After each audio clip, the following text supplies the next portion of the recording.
അഞ്ചാമത്തെ ക്വസ്റ്റ്യൻ, ജനാധിപത്യ ഭരണം ജനങ്ങളുടെ ആഗ്രഹങ്ങൾക്ക് അനുസൃതമായിരിക്കണം. ആരുടെ വാക്കുകളാണ്? ഗാന്ധിജി. ഗാന്ധിജിയുടെ യഥാർത്ഥ പേര് മോഹൻദാസ് കരംചന്ദ് ഗാന്ധി.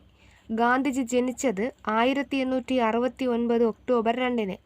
ഗാന്ധിജി നടത്തിയ ആദ്യ സത്യാഗ്രഹ സമരം ദക്ഷിണാഫ്രിക്കയിൽ. ഗാന്ധിജിയെ ആദ്യമായി രാഷ്ട്രപിതാവെന്ന് വിളിച്ചത് സുഭാഷ് ചന്ദ്രബോസ്. ഗാന്ധിജിയെ ആദ്യമായി മഹാത്മാ എന്ന് സംബോധന ചെയ്തത് രവീന്ദ്രനാഥ് ടാഗോർ. ഗാന്ധിജിയെ അർദ്ധനഗ്നനായ ഫക്കീർ എന്ന് വിശേഷിപ്പിച്ചത് വിൽസൺ ചർച്ചിൽ. ഗാന്ധിജിയുടെ രാഷ്ട്രീയ ഗുരുവാണ് ഗോപാലകൃഷ്ണ ഗോഖലെ. ഗാന്ധിജിയുടെ ആദ്യ കേരള സന്ദർശനം ഖിലാഫത്ത് പ്രസ്ഥാനത്തിൻ്റെ പ്രചാരണാർത്ഥമായിരുന്നു.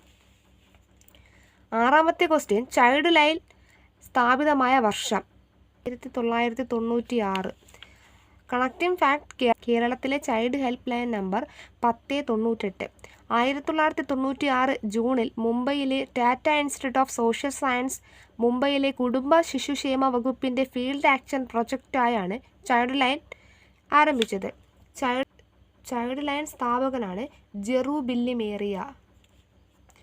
ഏഴാമത്തെ ക്വസ്റ്റ്യൻ, സാമൂഹ്യ ഉടമ്പടി സിദ്ധാന്തം എന്ന രാഷ്ട്ര രൂപീകരണ സിദ്ധാന്തത്തിലെ വ്യവസ്ഥ ഇവയിൽ ഏതാണ്? സി. ജനങ്ങൾ രൂപം നൽകിയ ഒരു കരാറിലൂടെ രാഷ്ട്രം നിലവിൽ വന്നു മനുഷ്യൻ്റെ ആവശ്യങ്ങൾ സാക്ഷാത്കരിക്കാനായി എന്നതാണ് ഇതിൻ്റെ ആൻസർ. ദൈവദത്ത സിദ്ധാന്തം, രാഷ്ട്രം ദൈവസൃഷ്ടിയാണ്. രാജാവ് ദൈവത്തിൻ്റെ പ്രതിപുരുഷനാണ്. ദൈവത്തോട് മാത്രമേ രാജാവിന് കടമയുള്ളൂ. അടുത്ത പരിണാമ സിദ്ധാന്തം, രാഷ്ട്രം ചരിത്ര സൃഷ്ടിയാണ്. സാമൂഹികവും പരിണാമ പ്രക്രിയയിലൂടെ രാഷ്ട്രം രൂപം കൊണ്ടു. സാമൂഹിക ഉടമ്പടി സിദ്ധാന്തം, ജനങ്ങൾ രൂപം നൽകിയ ഒരു കരാറിലൂടെ രാഷ്ട്രം നിലവിൽ വന്നു മനുഷ്യൻ്റെ ആവശ്യങ്ങൾ സാക്ഷാത്കരിക്കാനായി അവർ രാഷ്ട്രത്തിന് രൂപം നൽകി. ശക്തി സിദ്ധാന്തം, ശക്തിയായവർ ദുർബലരുടെ മേൽ ആധിപത്യം സ്ഥാപിച്ചതിലൂടെ രാഷ്ട്രം രൂപീകരിക്കപ്പെട്ടു. അടുത്ത് എട്ടാമത്തെ ക്വസ്റ്റ്യൻ, സർവ്വദേശീയ മനുഷ്യാവകാശ പ്രഖ്യാപനം നിലവിൽ വന്നത് 1948 ഡിസംബർ 10-നാണ്.